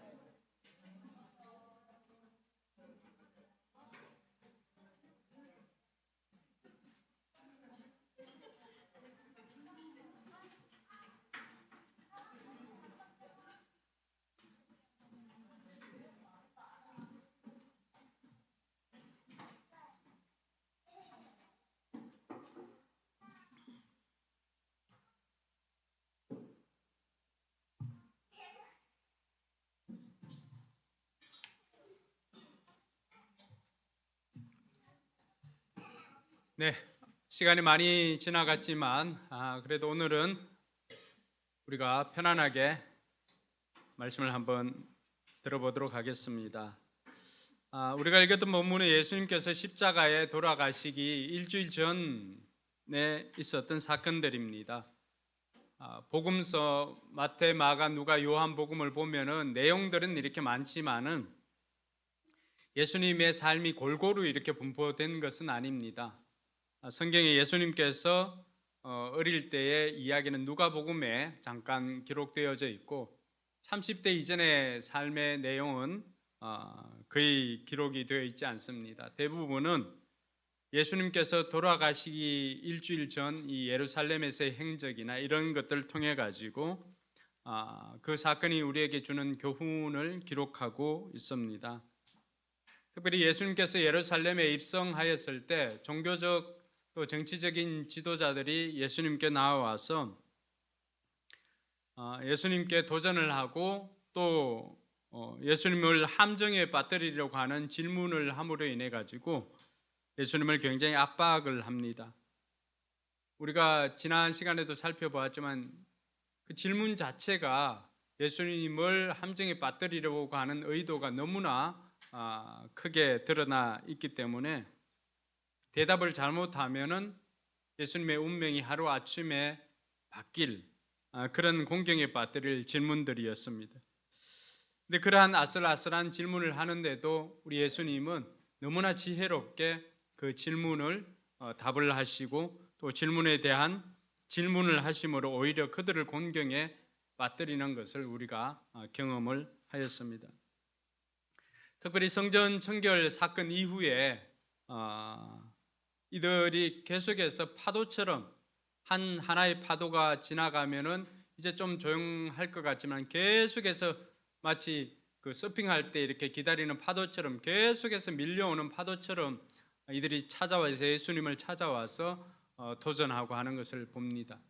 지난번에 살펴보았던 것처럼 대제사장과 율법학자들과 장로들이 와서 당신이 무슨 권한으로 이렇게 성전을 청결하게 하고 이런 일을 행하느냐라고 질문을 하는 것을 시작으로 바리새파 사람들과 또 헤롯 당원들, 이들은 평소에 앙숙임에도 불구하고 또 예수님께 나와서 황제에게 세금 내는 문제를 다루었습니다.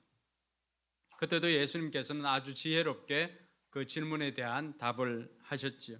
사람들이 도대체 예수님께서 답하시는 것을 보면서 경탄에 맞지 않았던 것이죠. 그러면서 오늘은 이제 누가 나왔냐 그러면은 부활을 믿지 않는 사두개파 사람들이 예수님 앞에 나와서 부활에 대한 질문을 합니다. 이런 부활을 믿지 않는 사두개인들이 예수님께 나와서 부활에 대한 질문을 한다는 게 다소 아이러니하지만은 예수님은 이들에 대한 답을 통해 가지고 우리에게 예수님께서 직접 가르쳐 주신 부활 레슨을 하고 계시는 것입니다. 그래서 오늘은 예수님께서 우리에게 가르쳐 주시는, 직접적으로 가르쳐 주시는 부활에 대한 레슨이라고 우리가 생각하면 좋을 것입니다. 그래서 오늘 말씀을 잘 들으면 사두개인처럼 우리가 부활에 대한 오해를 하지 않고 이해를 넘어서 우리가 부활 신앙으로 무장할 수 있을 것이라고 생각합니다. 이런 유익이 있으니까 오늘은 집중해서 우리가 이 말씀을 생각해 보도록 하겠습니다. 먼저 이 사두개파 사람들이 어떤 사람들일까? 예수님 당시에 종교적인 대표적인 세 그룹이 있었는데 바리새파, 또 에세네파, 그리고 사두개파, 이 세 사람들이었습니다. 특별히 이 사두개파 사람들은 어떤 사람들이다라고 하는 역사적인 문헌은 그렇게 많이 있지는 않습니다. 알 수 있는 것은 이들은 대제사장 그룹들이 다 사독계열, 사두개파 사람들입니다. 제사장과 귀족층 중심의 엘리트 집단이라고 할 수가 있습니다. 그래서 예루살렘 성전 권력과 굉장히 밀접한 관계를 가지고 있고요. 이들은 정치적인 권력과 종교적인 권력을 동시에 거머쥐고 있는 상류계층이라고 할 수가 있습니다.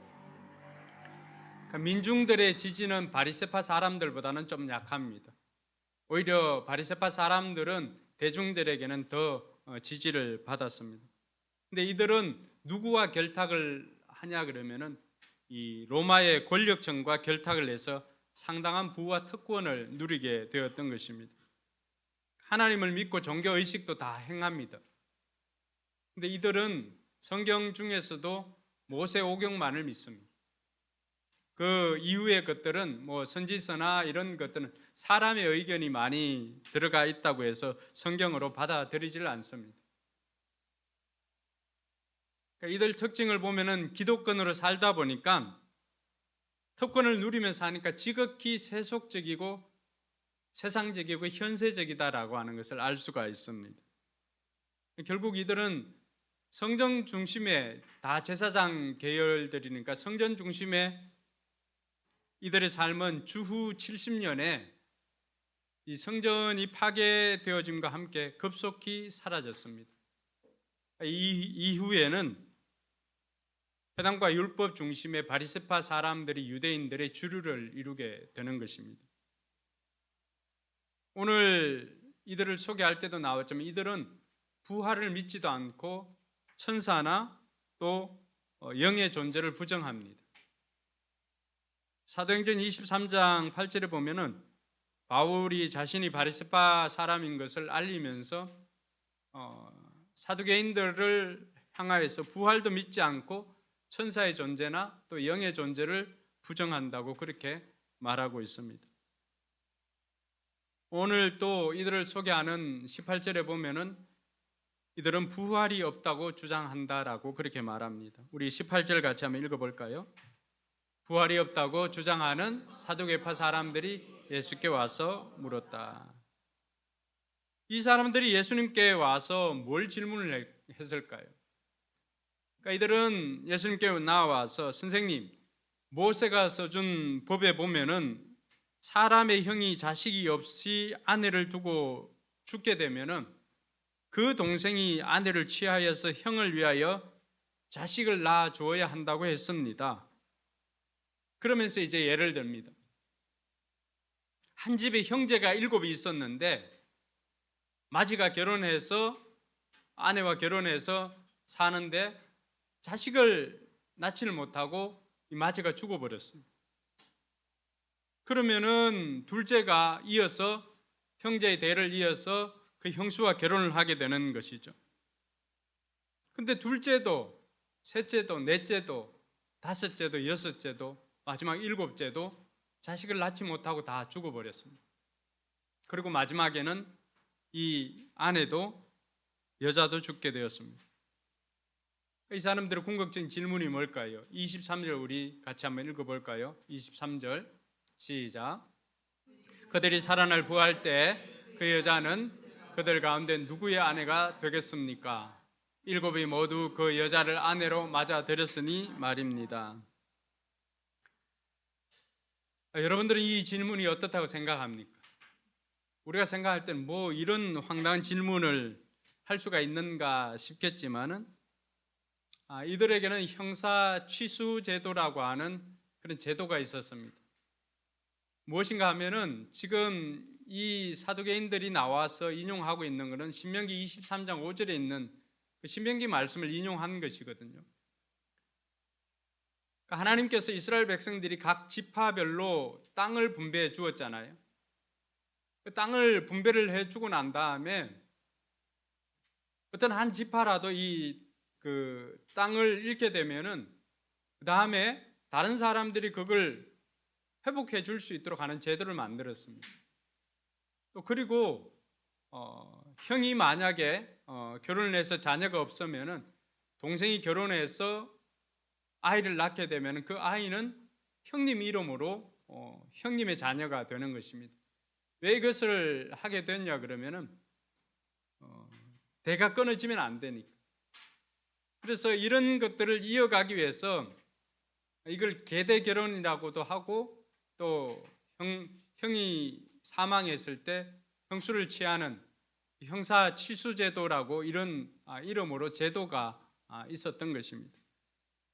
그러한 것들을 가지고 극단적으로 가정을 한 것이죠. 7이 있었는데 7 다 죽었다. 이랬을 때 그 아내는 누구의 아내가 될 것인가 라고 하는 것입니다. 여러분 이 질문을 보면 정말로 이 사람은 궁금한 질문이라기보다는 부활이라고 하는 것이 있으면 이런 말도 안 되는 일도 생긴다라고 은근히 예수님의 부활 신앙을 조롱하는 것이라고 알 수가 있습니다.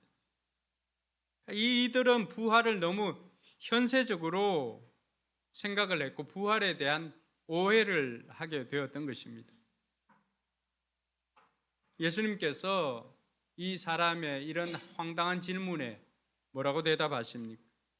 24절과 25절에 보면 예수님의 답이 나와 있는데 예수께서 그들에게 말씀하셨다. 너희는 성경도 모르고 하나님의 능력도 모르니까 잘못 생각하는 것이 아니냐. 예수님께서 말씀하시는 것은 두 가지 이유 때문에 이 사람들이 이렇게 궤변을 늘어놓는다고 말씀하셨던 것입니다. 그래서 하나는 성경을 모르는 것과 또 하나는 하나님의 능력을 모른다는 것입니다. 그래서 예수님은 이들이 이렇게 부활에 대한 궤변을 늘어놓는 것은 부활에 대한 오해가 있었기 때문이다 생각하고 부활에 대한 오해를 풀어주고 부활에 대한 소망하는 것이 얼마나 영광스러운지를 우리에게 가르쳐 주고자 하는 것입니다. 오늘날에도 많은 사람들이 사두개인들처럼 부활 신앙이 없는 사람들이 많습니다. 심지어 교회를 다니는 사람들 중에도 부활 신앙이 없는 사람들도 있습니다. 그 이유를 예수님께서는 성경을 모르기 때문이다라고 말해 주었습니다. 사두개인들은 아까도 이야기했지만 부분적으로 성경을 받아들이는 사람들이었습니다. 모세 오경만을 믿었던 사람들입니다. 그러면서 그들이 주장하는 것은 모세 오경에는 직접적으로 부활에 대한 이야기가 언급되어 있지 않지 않느냐라고 하면서 부활을 믿지 않았던 것입니다. 우리가 성경을 부분적으로 알면 이렇게 오해를 하고 궤변을 늘어놓을 수가 있습니다. 올 한 해가 이제 얼마 남지 않았습니다. 그럼 그동안 성경을 읽고자 결단하고 새해 들어서 올해는 신약이라도 올해는 구약이라도 성경 일독을 해야 되겠다 생각한 사람들, 성경을 전체적으로 알지 못하면 부분적으로 알면은 거기에서 이단이 나오고요. 자기가 하고 싶은 말만 하기 때문에. 그리고 하나님의 마음보다는 자기의 주장을 합리화하기 위해서 성경을 사용합니다. 성경이 목적이 아니라 성경이 수단으로 전락해 버리는 것입니다. 그런 분들을 위해서 남아있는 이 기간이라도 성경 통독할 수 있기를 바랍니다. 성경을 우리가 가까이 할 때 우리는 하나님의 마음을 알 뿐만 아니라 바르게 교육함과 의로 교육하기에 유익하다라고 했습니다. 성경은. 그러니까 이런 우리의 삶에 유익한 이 성경에 대해서 우리가 제대로 알게 되면 하나님에 대해서도 예수님에 대해서도 그리고 기독교에 대해서도 부활에 대해서도 우리가 오해하지 않고 이해하고 부활신앙으로 무장할 줄 믿으시기 바랍니다. 뿐만 아니라 이들은 하나님의 능력을 모르기 때문에 부활에 대해서 믿지 않는다라고 이야기를 합니다. 하나님의 능력은 어떤 하나님이십니까?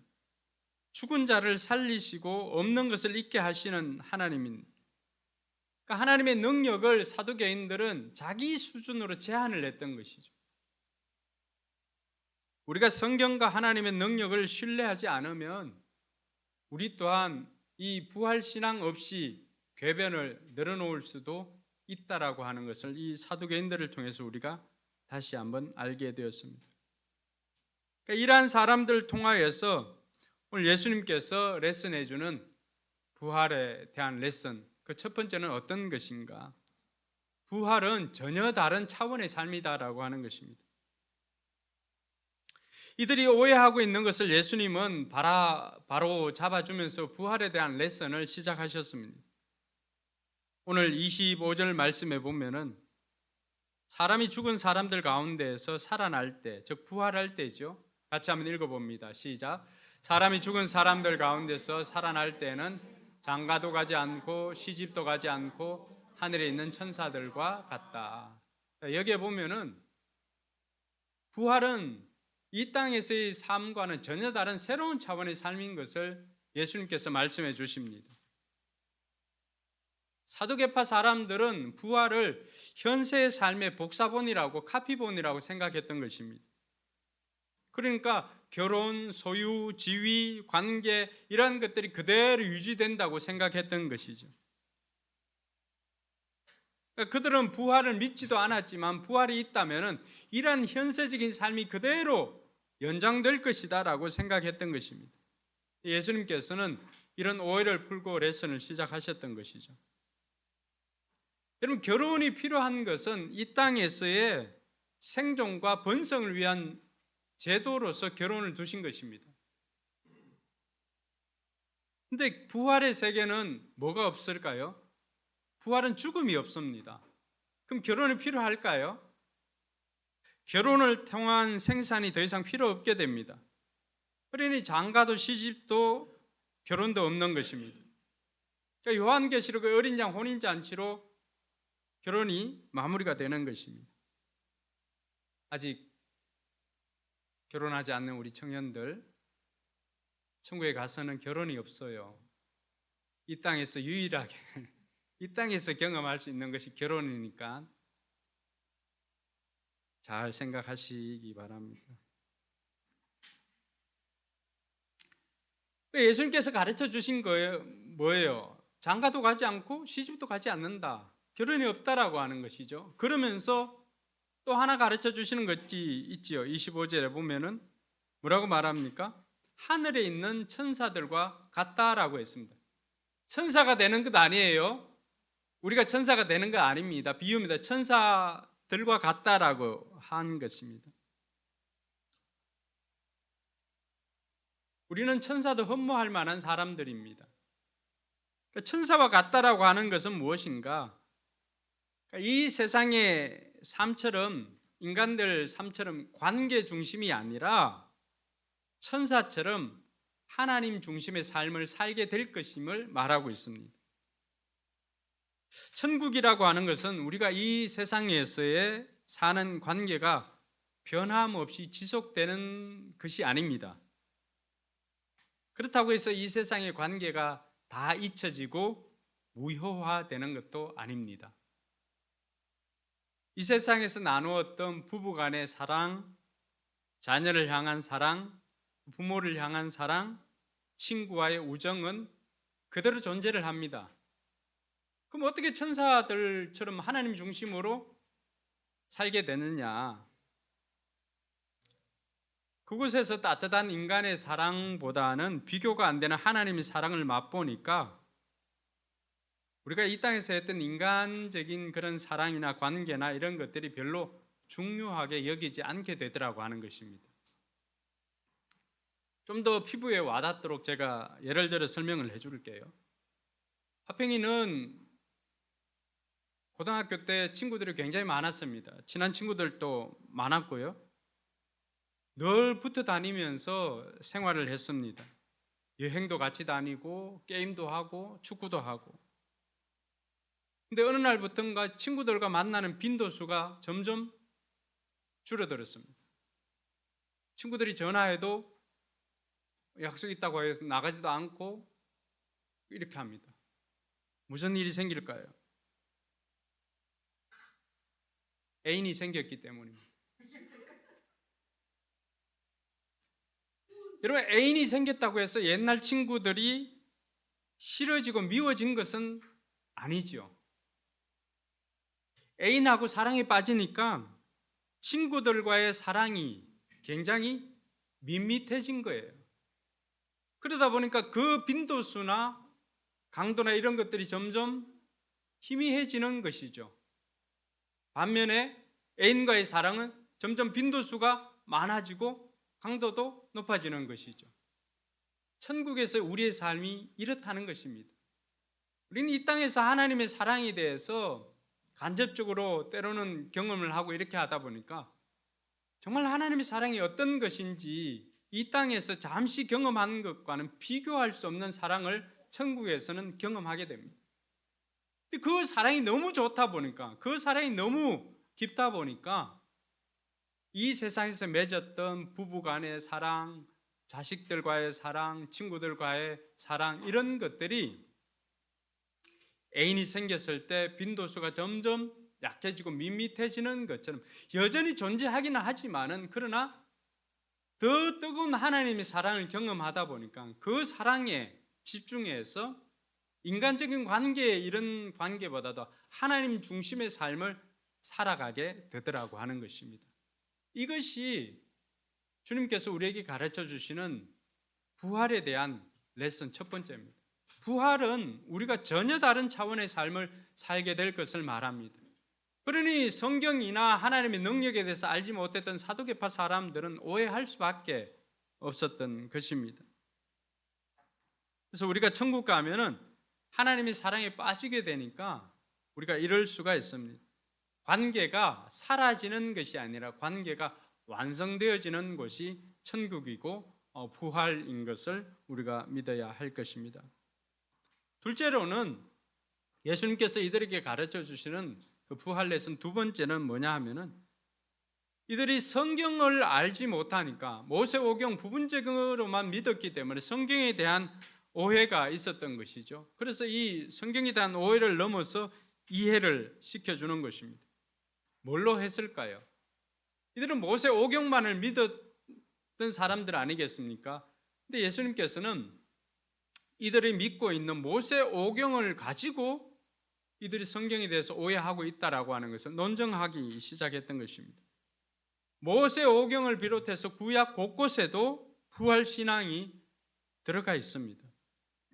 그것을 예수님께서 말해주고 있는 것입니다. 우리가 신앙생활을 할 때 신앙을 자기가 허용한 범위 안에만 가두어 두어서는 안 됩니다. 그렇게 되다 보면은 하나님에 대해서, 예수님에 대해서, 성경에 대해서, 교회에 대해서 다분히 오해할 가능성이 너무나 많이 있습니다.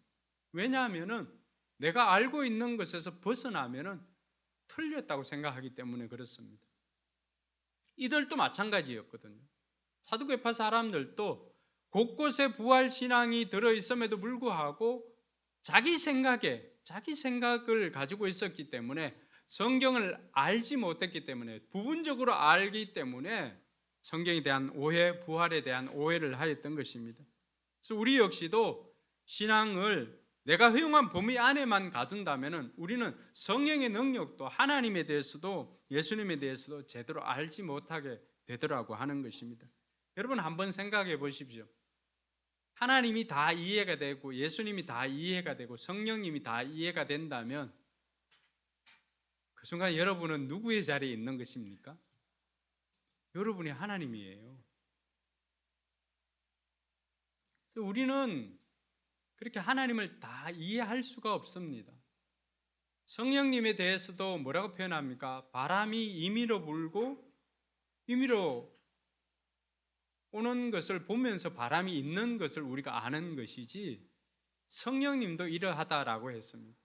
어떤 사람은 성령님을 체험할 때, 몸으로 체험할 때 뜨거운 바람으로 체험하는 사람이 있습니다.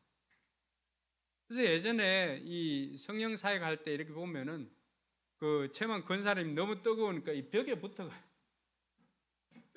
이렇게 식히는 것을 한번 본 적이 있습니다.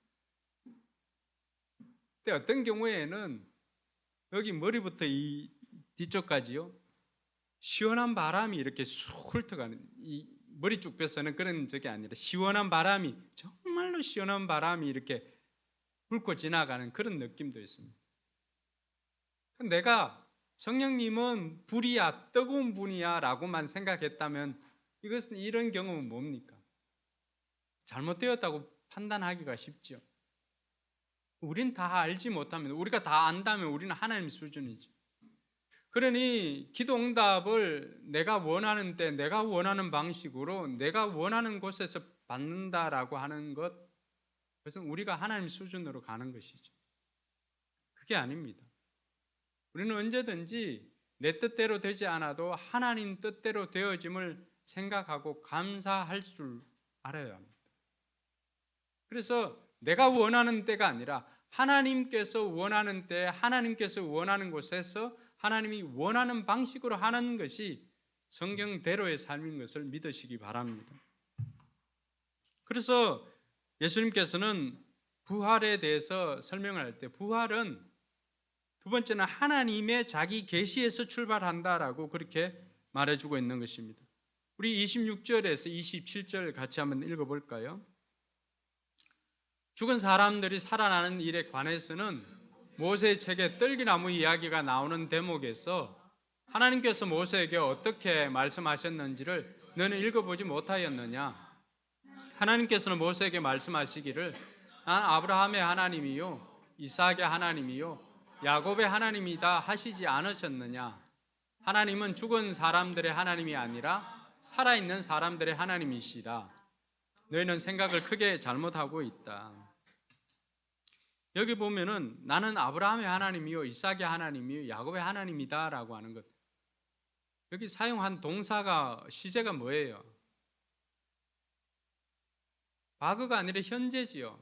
이었다가 아닙니다. 이답니다. 여러분, 성경에 사용되어졌던 이 히브리어나 헬라어는 시제가 굉장히 중요한데,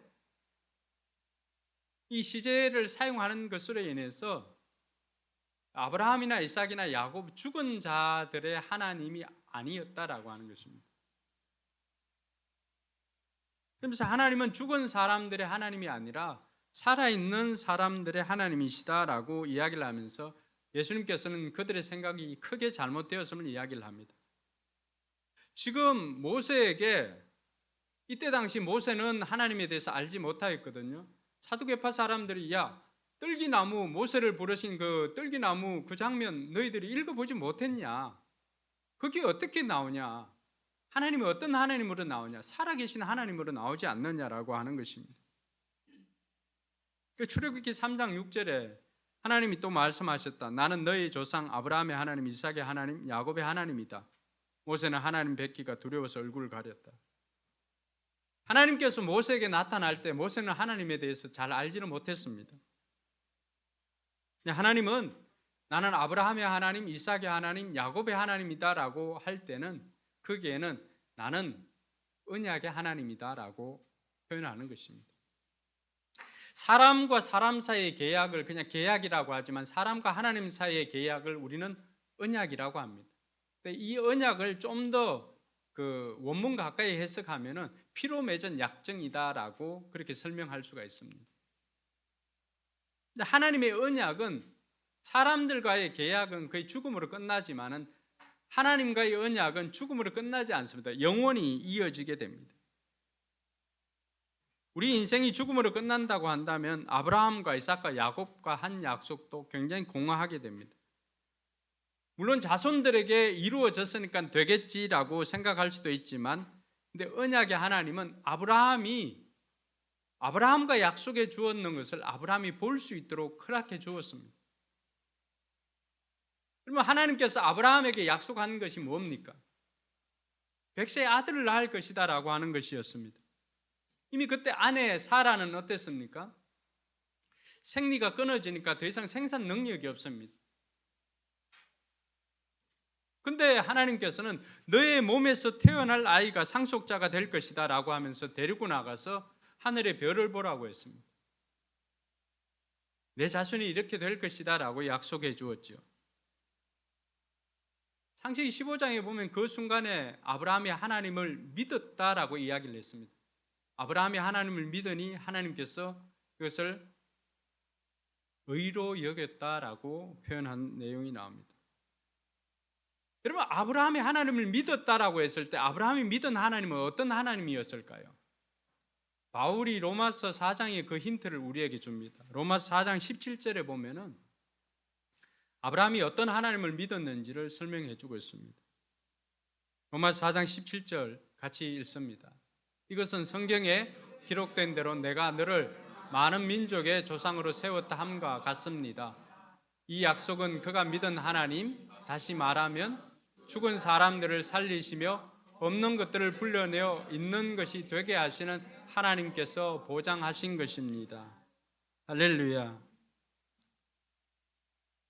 이 하나님, 아브라함이 믿었던 하나님은 어떤 하나님이라고 말하는 거예요?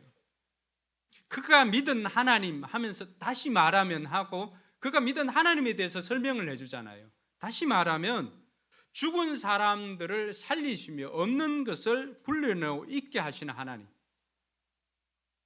죽은 사람들을 살리시는 하나님은 뭐예요? 부활의 하나님이죠.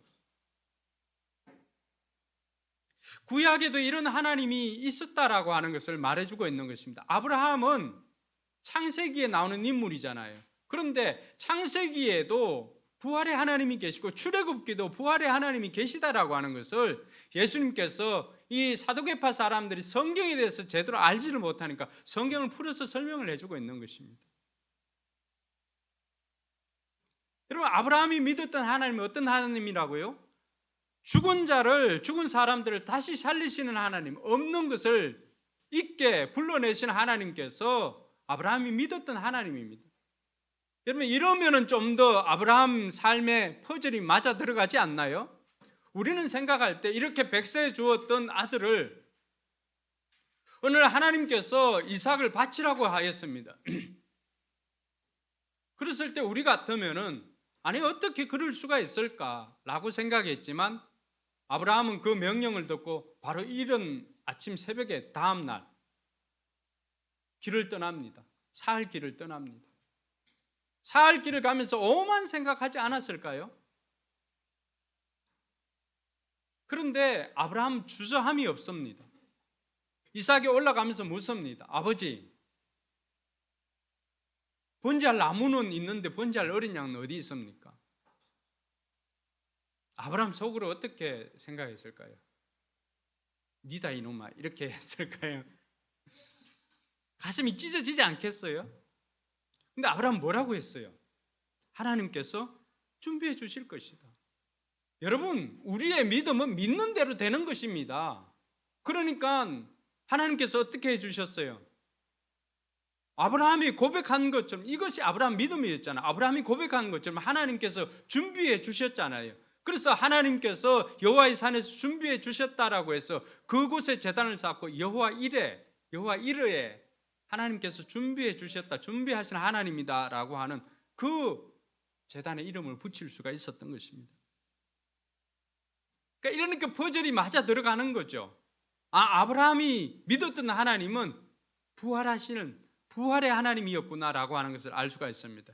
이것을 좀 더 확정해 주는 것이 히브리서 기자입니다. 히브리서 11장 믿음장이잖아요. 그 아브라함 대목에 보면은 히브리서 11장 18절에서 19절 보면은 이 내용 보면 이래서 아브라함이 바칠 수 있었구나 알 수 있습니다. 같이 읽습니다. 시작.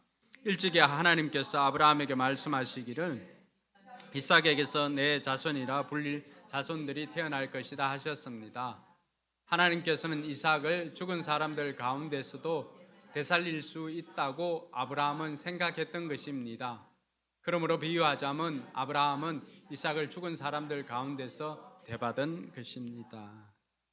할렐루야. 이제 성경이 해석이 되어지죠. 우리가 막연히 생각할 때는 아니 100살에 낳았던 그 귀한 아이를 어떻게 바칠 수가 있을까? 또 하나님은 또 어떻게 바치라고 했을까?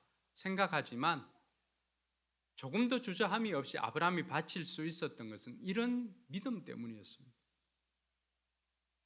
아브라함은 순종하기 위해서 아들을 그 제단에 바쳤음에도 하나님이 다시 살리실 것을 믿었던 것입니다. 여러분, 다시 깨어날 것이라고 믿는다면은 우리가 자는 아이를 그대로 자게 둘 수 있지 않을까요?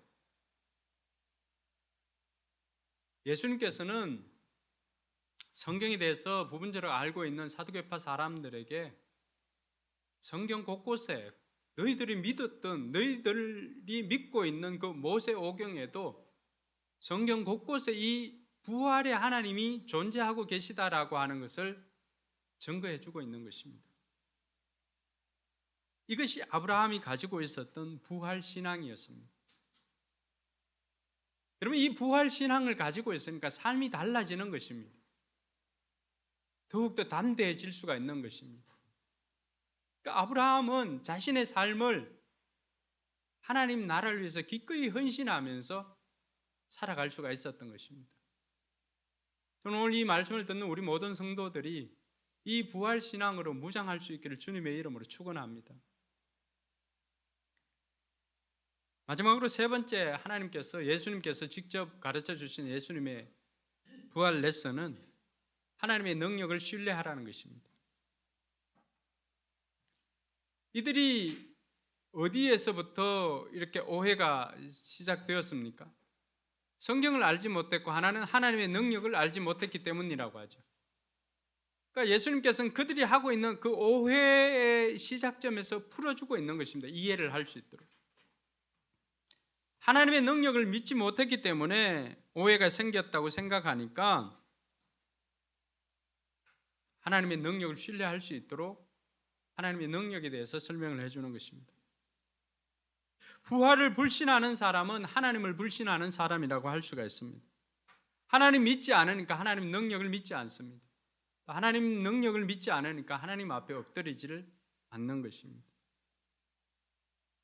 오늘 부활에 대해서 배우지만은 우리는 하나님의 능력을 신뢰할 수 있기를 바랍니다. 여러분, 성경 시작할 때 창세기 1장 1절은 어떻게 시작합니까? 태초에 하나님이 천지를 창조하시니라. 저는 이 말씀을 성경을 여는 마스터 키라고 생각합니다. 그럼 한번 생각해 보시기 바랍니다. 천지를 만드신 하나님께서 못하실 일이 있을까요? 그 만드신 천지 안에는 모든 것들이 시간도 삶도 죽음도 그게 안에 다 있을 것입니다. 창조하신 그분께서 다시 살릴 수 없을까요? 성경에는 수많은 기적들이 나옵니다. 우리에게는 기적입니다. 근데 그걸 만드신 분께는 기적이 아니라 그것은 일상이고 상식인 것이죠. 근데 우리는 자꾸만 우리 수준으로 하나님의 능력을 제한하다 보니까 이런 것들을 우리가 받아들이지를 못하고 있는 것입니다. 사두개파 사람들도 바로 그 이유 때문이었습니다. 창조의 하나님을 믿으면 부활의 하나님을 믿을 수가 있는 것입니다. 왜냐하면 창조는 무에서 유로 시작을 하는 것이, 만들어내는 것이기 때문에 그렇습니다. 무에서 유를 창조하신 능력의 하나님이 죽은 자를 살리지 못하겠습니까? 하나님께서 이스라엘의 부활을 약속해 주면서 에스겔에게 보여주신 환상이 있습니다. 여러분들이 알고 있는 그 환상입니다. 에스겔이 무슨 환상을 보죠? 에스겔 골짜기에 가서 거기에 뭐가 있는 거 보죠? 마른 뼈들이 가득하게 있는 것을 봅니다. 그 마른 뼈들이 가득하게 있는 곳에 하나님께서 에스겔을 데리고 가서 에스겔아, 이 뼈들이 능히 살겠느냐? 에스겔도 하나님께 생하시면 살아날 것을 믿었던 것이죠. 그래서 하나님께서 에스겔에게 명령합니다. 이 뼈들에게 대언해 가지고 서로 연결되게 하라고 명령을 합니다. 그러니까 에스겔이 그것을 믿고 또 명령을 했습니다. 그 날아와서 뼈와 뼈들이 막 맞아 들어갑니다. 삐끄덕삐끄덕 거려가면서 다 맞아 들어갑니다. 에스겔서 보면은 뼈가 맞아 들어가고 난 다음에 뭐가 생겨요? 힘줄이 생깁니다. 또 비어있는 곳에 살이 채워집니다. 그리고 그 위에 피부가 덮여집니다. 그러나 아직까지는 살아있는 사람이 아니라고 말합니다. 뭐가 없어요? 생명이 없으니까 하나님께서 뭐라고 했어요? 생기를 불어넣어라. 그래서 사방에 있는 생기들아, 이들에게 들어가라고 명령을 합니다. 그 순간에 그들은 뭐가 된 것이죠? 하나님의 군대가 되었습니다. 여러분, 구약 곳곳에 이런 부활의 하나님이 소개되어져 있습니다. 이스라엘의 회복과 이스라엘의 부활을 하나님께서 환상으로 에스겔에게 보여주었던 것은 우리에게도, 오늘 사두개파 사람들에게도 큰 도전이 될 줄 믿습니다. 하나님은 우리에게 생명을 주시는 분이십니다. 이 하나님께서 예수님을 사흘 만에 다시 살리시고 저와 여러분들에게 부활을 주실 줄 믿으시기 바랍니다. 여러분, 기독교는 부활의 종교입니다.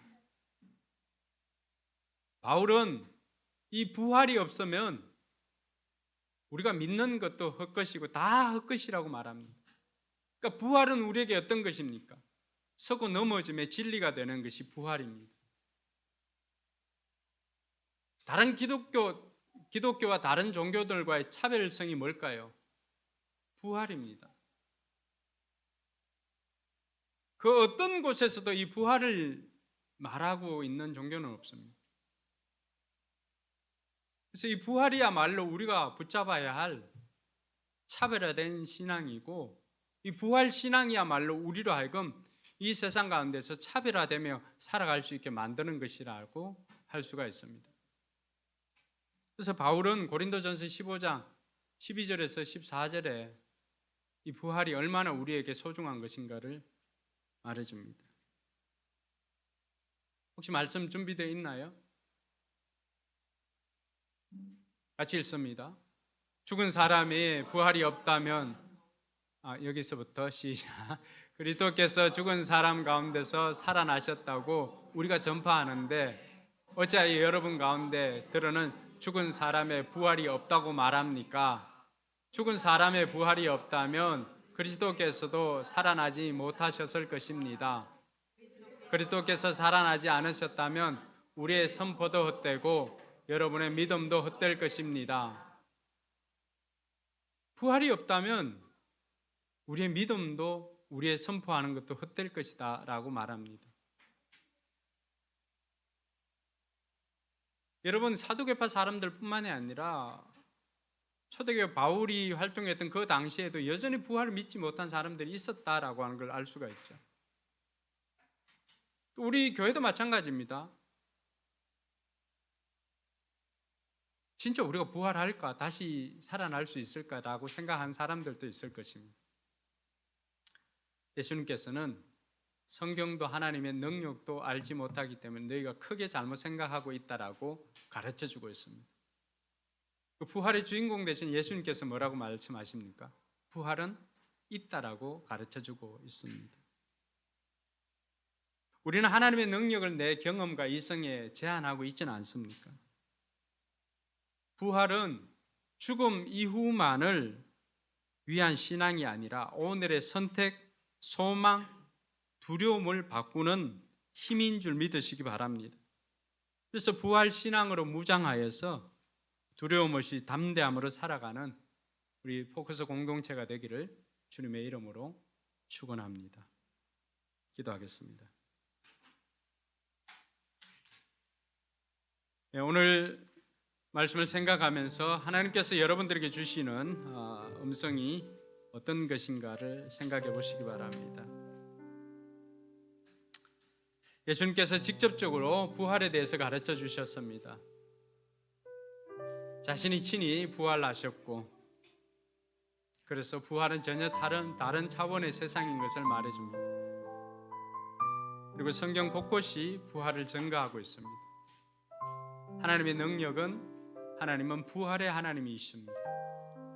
오늘 이런 하나님을 믿고 우리가 죽어서만 다시 사는 것이 아니라 이 땅에서 이 부활 신앙을 가지고, 소망을 가지고 담대하게 살아가고 두려움을 이겨내고 담대함으로 살아갈 수 있기를 바랍니다. 기도하겠습니다.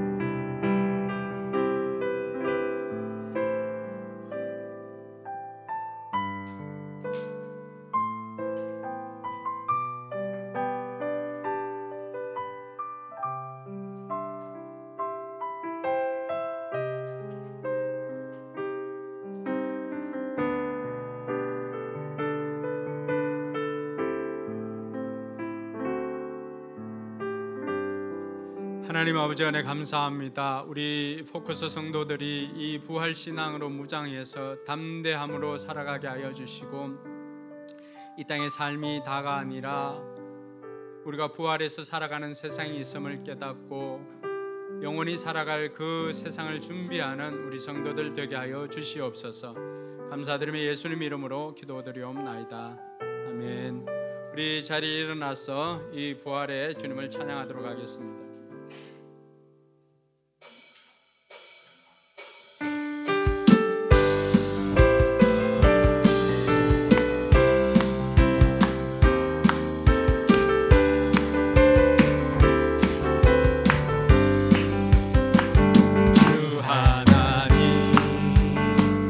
독생자 예수 날 위하여 오시었네. 내 모든 죄 다 사하시고 죽음에서 부활하신 나의 구세주, 살아계신 주 나의 참된 소망, 걱정 근심 전혀 없네. 사랑의 주내 갈 길 인도하니 내 모든 삶의 기쁨 늘 충만하네. 주 안에서 거듭난 생명 도우시네. 주의 사랑 참 기쁨과 확신 가지고 예수님의 도우심을 믿으며 그 언젠가 주뵐 때까지, 그 언젠가 주뵐 때까지 주를 위해 싸우리라. 승리의 길 멀고 험해도 주님께서 나의 앞길 지켜주시니 고백합시다. 살아계신 주, 살아계신 주 나의 참된 소망, 걱정 근심 전혀 없네. 사랑의 주내 갈 길 인도하니 내